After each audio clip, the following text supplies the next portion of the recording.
months.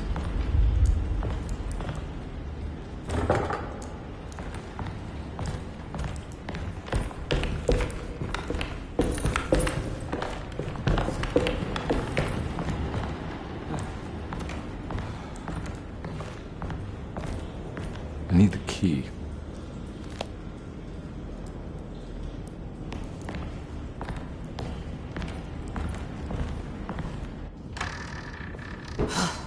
Got to be around here somewhere. He wouldn't leave this house. I don't know what to think anymore. You run into that detective fella? Who is he? Can he be trusted? I think he one of the good guys. Well, you know, like us. Will he be all right with her coming? Praise the mother. You don't need to know about all that.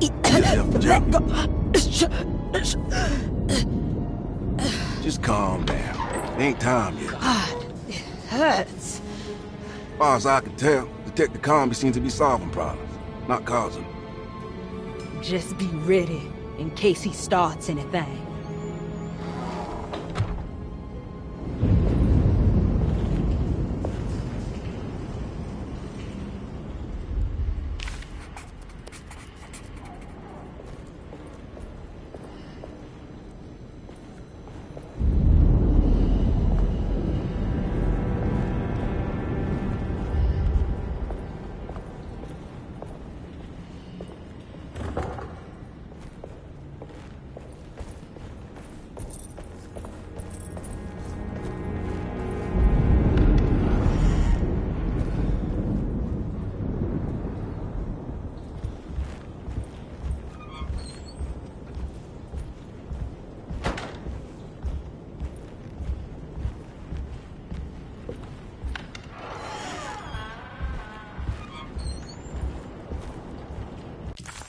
The two orderlies still hadn't found Jeremy. Conby figured this was good news. Emily had reminded him about some strange deaths at Deseto, and Conby wasn't sure who he could trust.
Christ, what the hell was that?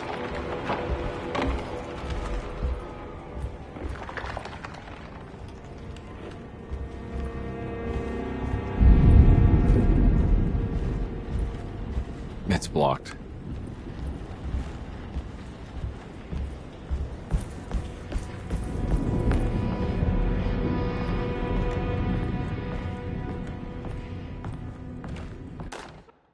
We must have faith that Jeremy's pact with the Dark Man is a bluff. If we are lucky, our visitors will find him and prove it's all nonsense before night falls. What is true is our attempt to call on her. Too many things have happened for this evening to be in vain. Think of Jack and Cassandra, even Perosi, whose circumstances I can't understand. Grace is our goat without horns. She knows it and will play the role. You must talk to your brother, Batiste. I worry that he will fail us. Mrs. Thompson.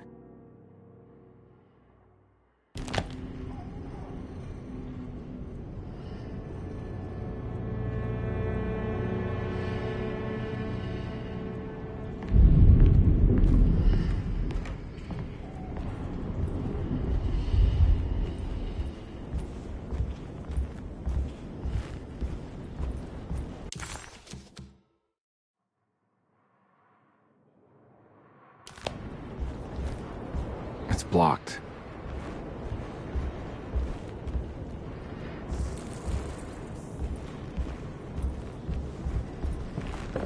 Emily left. You can't let her ruin our plans. I heard him and I don't want to run into the orderlies You right don't have to now. worry. Not sure I can trust them. Don't worry about it. You know.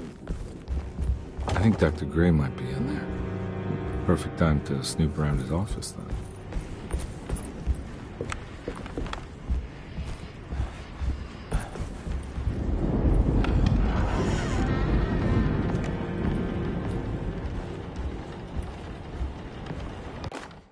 Lunacy and the Astarte Artist Colony, a monograph by Yael Klein. In early 1909, the old Derceto plantation outside of New Orleans was turned into an artists' colony. 3 famous European artists rented the house and the surrounding land from the owner, the Ledoux family. The colony was chiefly run by Sebastian Cortez, who was playfully dubbed the captain by his collaborators, William Arges and Heinrich Kassel. The colony existed for 6 years, until one day all 12 members disappeared without a trace. It is widely believed that their disappearance is connected to the disastrous hurricane that passed through on September 29, 1915, but nothing truly supports this claim. What is known is their frequent participation in New Orleans nightlife, their love for hosting parties, and their elaborate contributions to the Mardi Gras parades as the Pirates of Pontchartrain. Accounts of their lifestyle can be found in almost every gossip column. It can effectively be summed up as carefree and bohemian. In late June 1909, the name Astarte first appeared in the newspapers. Cortez said the name came to him as he was painting. There is never any claim to knowing about the ancient Phoenician fertility goddess with the same name before this time. His fellow colonist Heinrich Kassel did know, because he later produced sculptures that show clear references to ancient idols of the goddess. It's impossible to know for sure how this name suddenly made an appearance, but it is interesting because of Derceto's history. Even the name Derceto is the Greek name of a Syrian fertility goddess. In the case of naming the plantation, Derceto was certainly not an accident. We know that Elijah Pickford intended to build a temple for his cult, for he had distributed pamphlets 2 years prior to the purchase of the land, advertising his intentions. His followers were estimated to be almost 100 men and women, mostly sailors.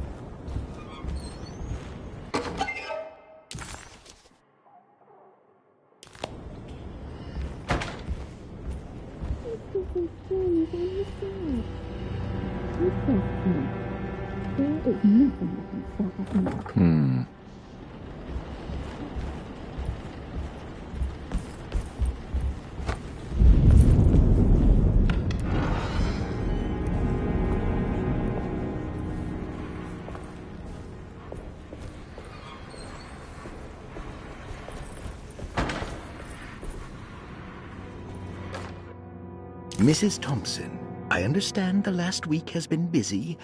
Under these circumstances, I find it important to remind you that Derceto's concerns are not a public matter, nor is it something that should upset you. Please continue your excellent work, and don't spend a thought on the death of Perosi, or, more importantly, the suicide of Cassandra Beauregard. They should mean nothing to you or the staff. I rely on your loyalty, and trust that your close kinship with the Tabois siblings will keep Derceto's secrets hidden. Dr.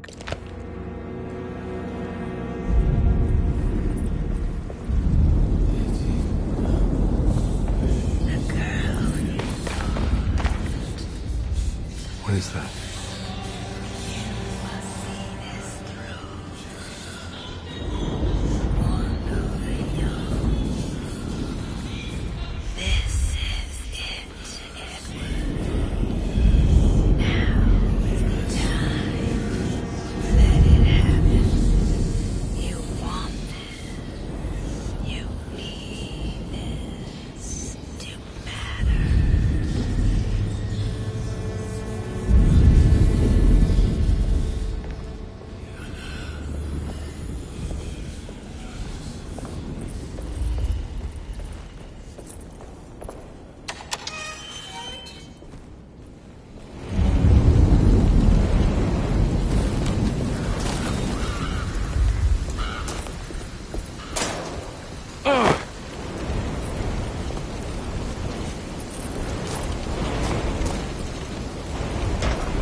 key.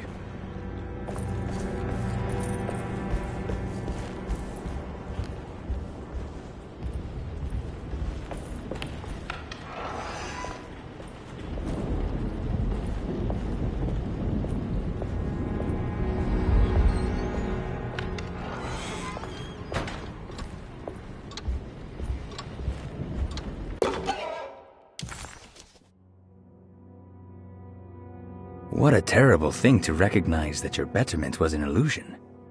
That you are so infatuated by the...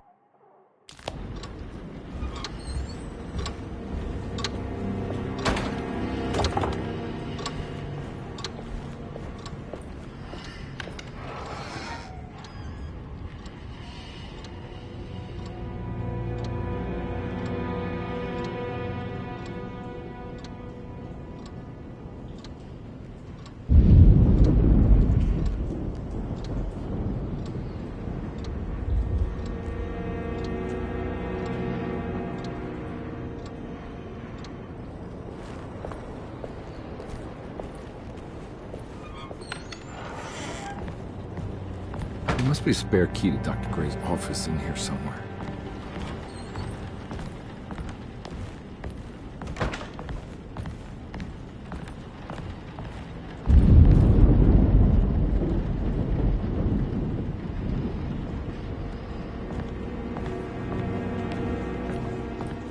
I don't have the combination for this. But maybe Jeremy did.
It worked.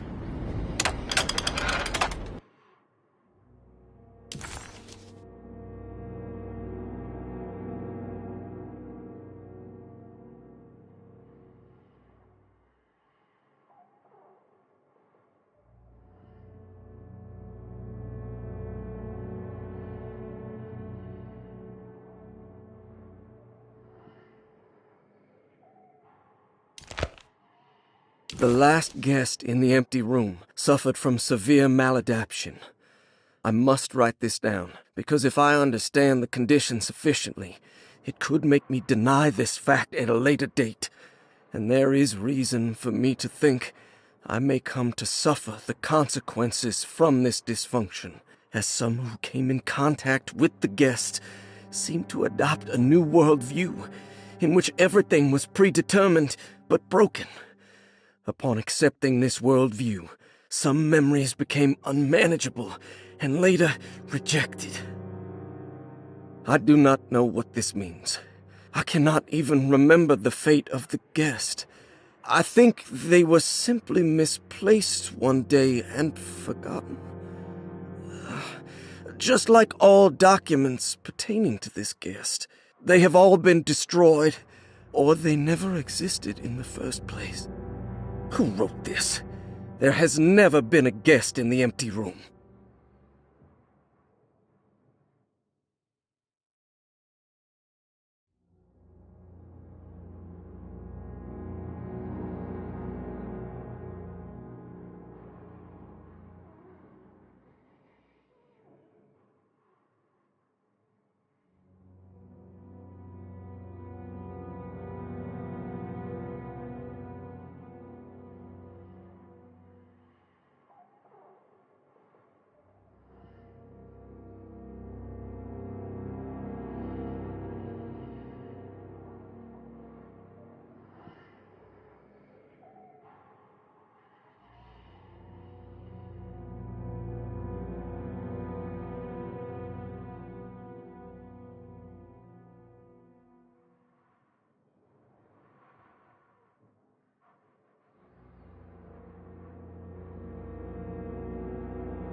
Dr. Gray's office, all to myself. Let's see if we can figure this guy out.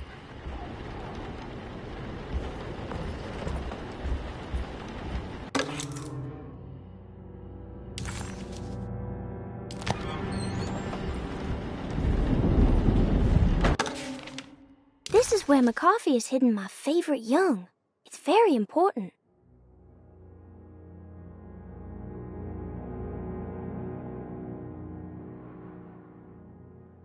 This is where McCarthy has hidden my favorite young. It's very important.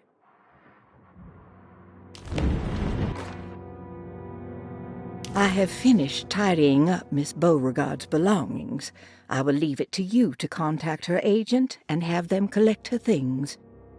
I found one of Grace's drawings she might want back, along with this key in her room, which I believe you've been looking for, Mrs. Thompson.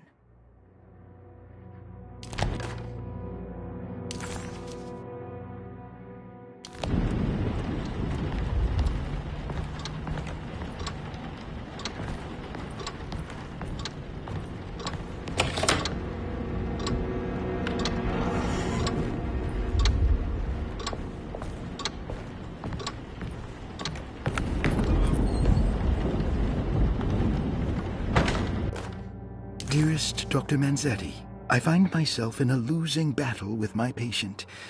As I've disclosed in my previous letter, his delusions have him completely captured. It's bad enough that he is torturing himself with paranoia, but his madness turns out to be quite persuasive to others, effectively laying the ground for mass delusion. I am writing to you in hope that you can give me some guidance. Beyond my ambition to avoid devastating surgery on my patient, I have grown worried about my own defenses. The words of my patient are deranged, yet they often resonate with something primitive within me. I have tried photographing his brain with X-rays. It was surprisingly difficult to get good results. Dark blotches on the plates kept obscuring all details. My patient looked at the bad plates and cried out in terror, telling me the dark areas was the shadow of the worm, eating him from inside. I could not see anything out of the ordinary. I hope this is a sign that my mind is not as receptive to the madness as I had feared. After further inquiry, my patient described the shadows inside his mind as some kind of chthonic monstrosity that wants to undermine his sanctuary.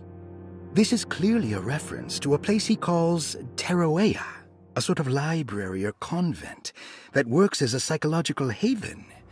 With this imaginary haven threatened by this Chthonian, he has now constructed another, less pleasant hiding spot.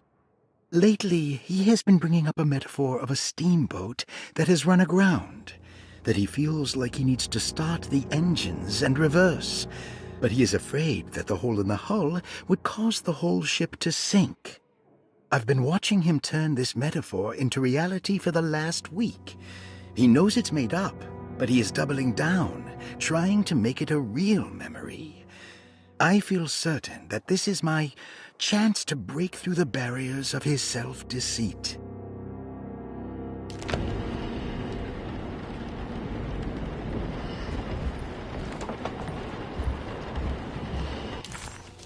Done.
I need the key.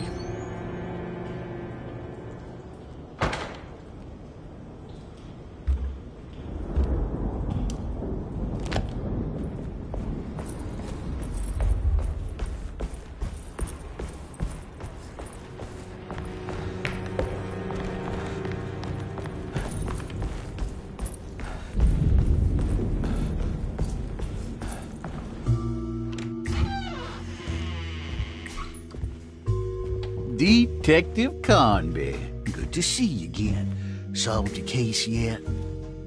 I'm trying. Hey, Grace, you okay? Oh, she is just peachy, Detective. Are you looking forward to the Feast of St. John, Grace? I can't wait. Kids, ain't they great? What exactly are you planning for tonight?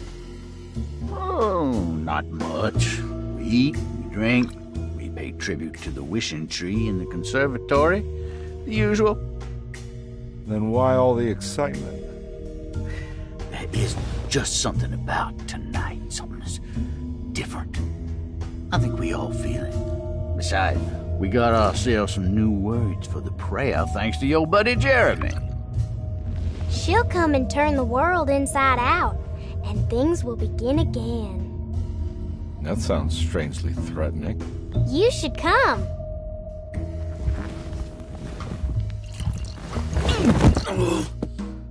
God damn it, Grace, stay put for once.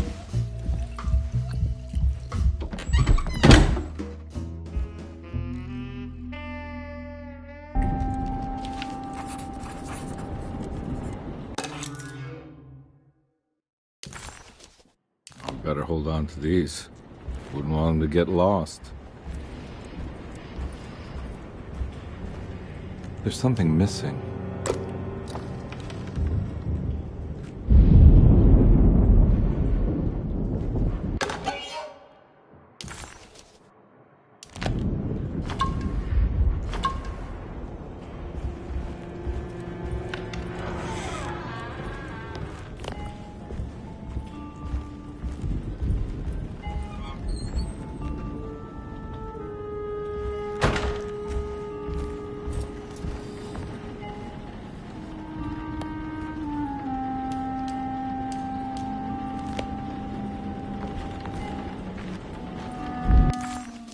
McCarthy was a deadbeat.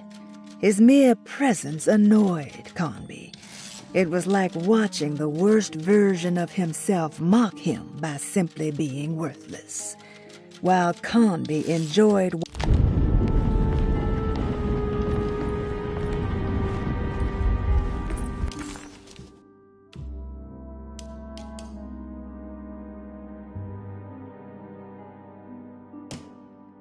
This is where McCarthy has hidden my favorite young.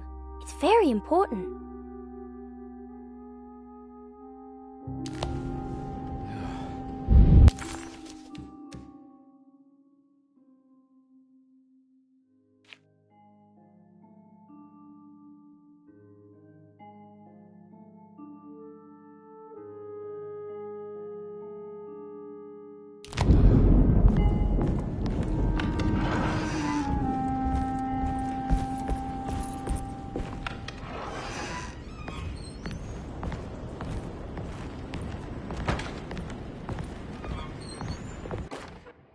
Jeremy knew that the only one who could help him now was the guest in room number 3. The room seemed to have been empty for so long. But that wasn't allowed to be true. The story needed to be different. To include something from the outside, he would bring the guest back to room 3 and show them what was in that safe. 913. But those were not the right numbers. That was the combination for the safe in the clerk's office.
surprisingly neat. Maybe I've been selling that old barfly short.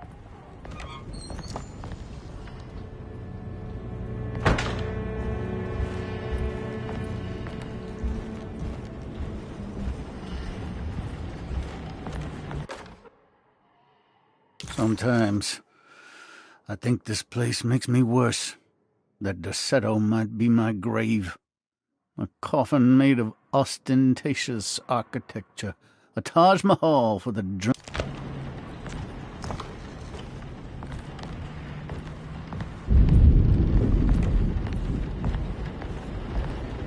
Looks like McCarthy has something hidden inside.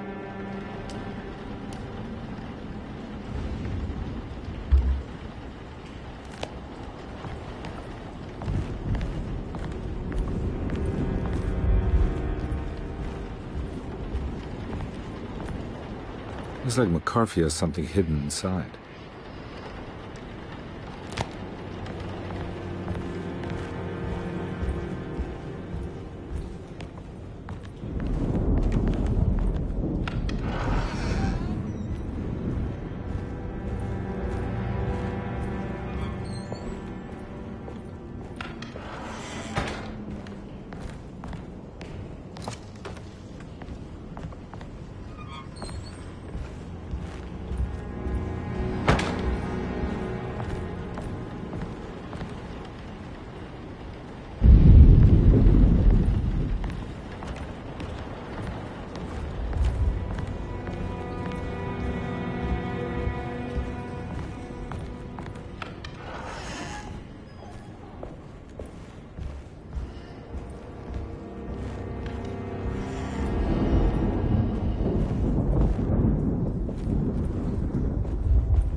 Take this much more.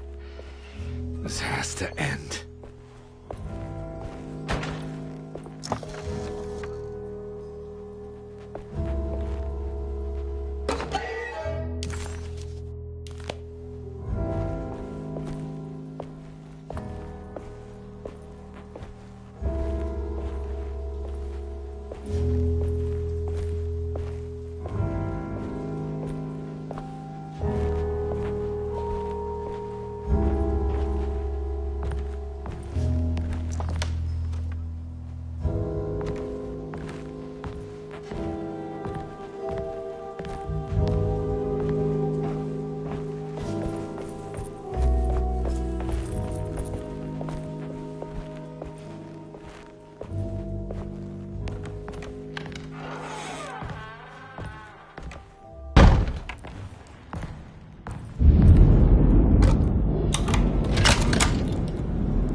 This is my room.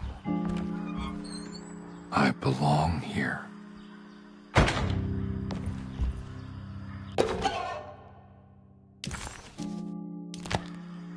I recognize this view.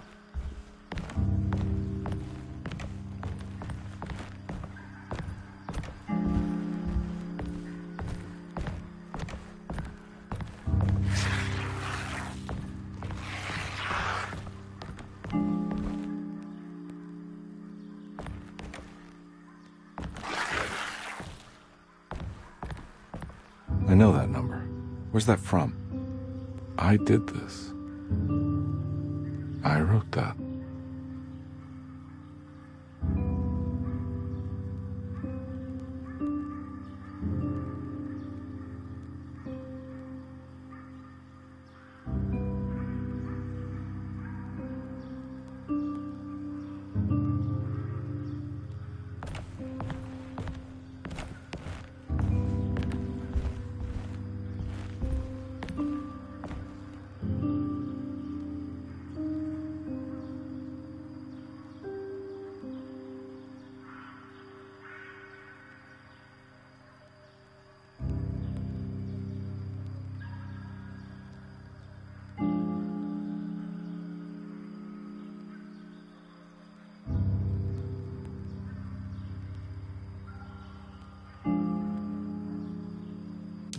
The empty...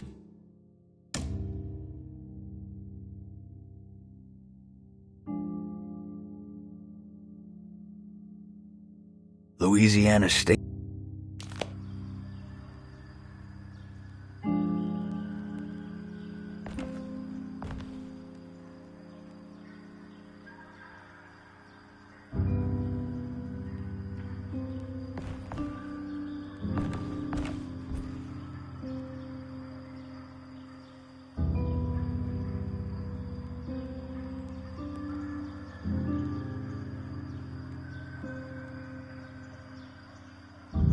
I know the combination. I carry it with me.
Detective, I have made many discoveries in my case.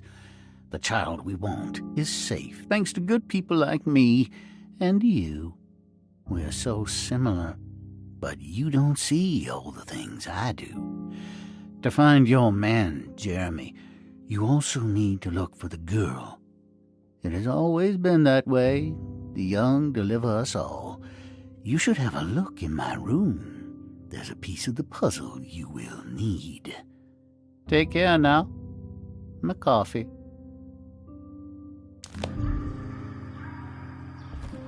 How long have I been here?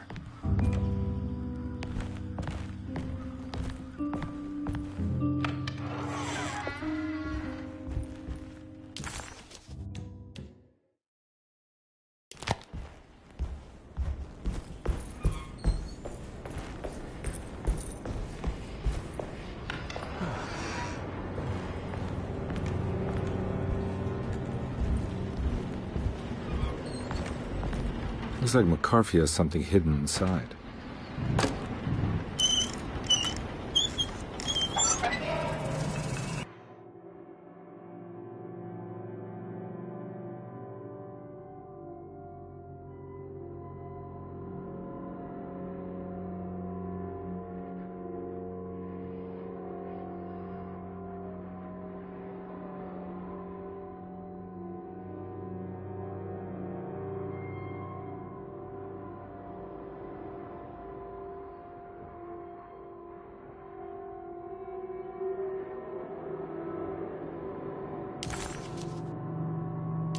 Why would McCarthy lock this up? Was he trying to keep Grace from completing the shame? If so, couldn't she have just made another drawing?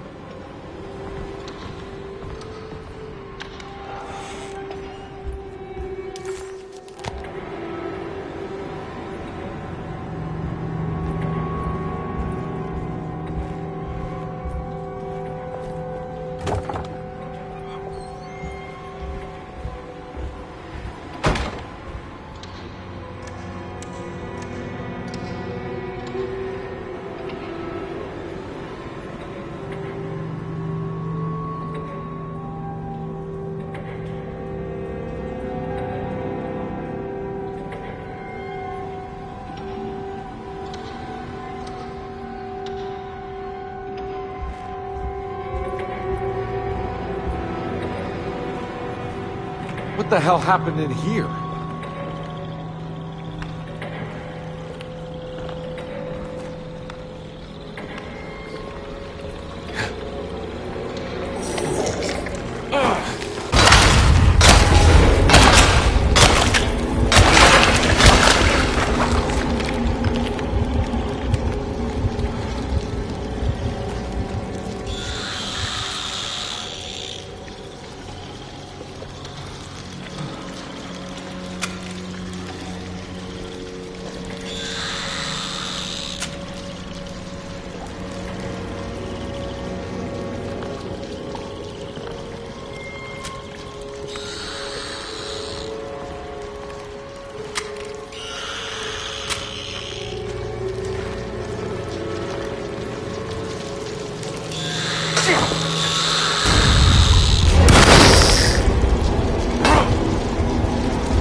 This looks familiar. How am I back at the office? Jeremy's never been here.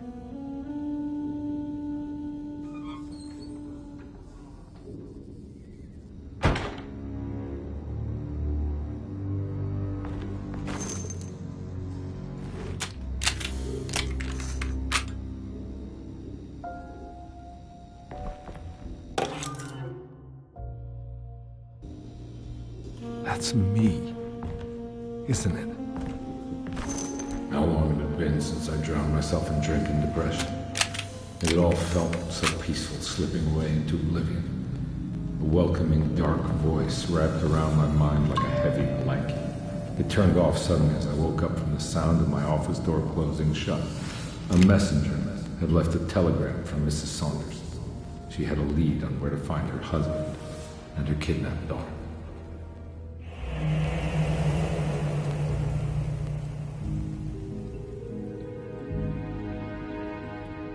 God, I used to drink so much back then. When was this exactly? What case was I working?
I think I need to figure out where I'm going first.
I remember this case. Some kid got taken by her father, headed out of state, but he had made a mistake by selling a painting that his wife actually cared about to a collector named Thornhill to fund his venture. That's how I tracked him down. At least I think so.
Can't go that way.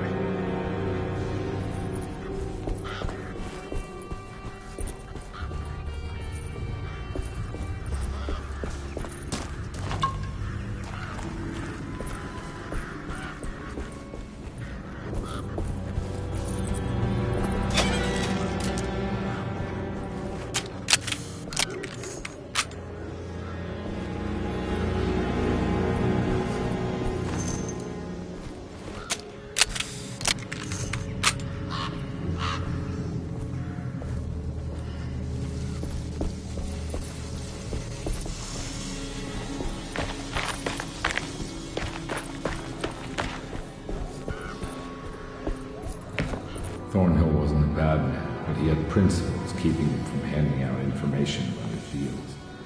So he needed some convincing.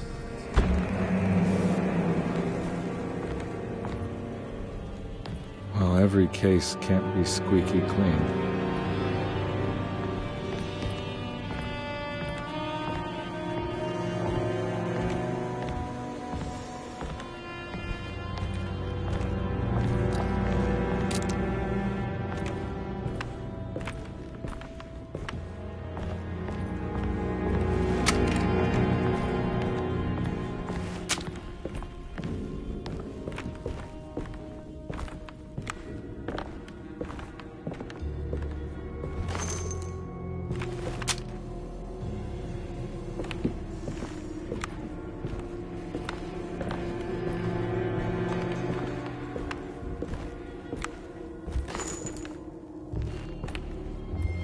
Mr. Saunders had sold a valuable painting to Thornhill, hoping the money would carry him to wherever he was going. The painting, now leaning on an easel in Thornhill's bedroom, had a certain mesmerizing gloom that seemed to call out to me, telling me I was needed for something important. I felt myself falling into the painting, only being brought back by Thornhill, thrusting an address to a Hotel St. George into my hand, and asking me to get the hell out.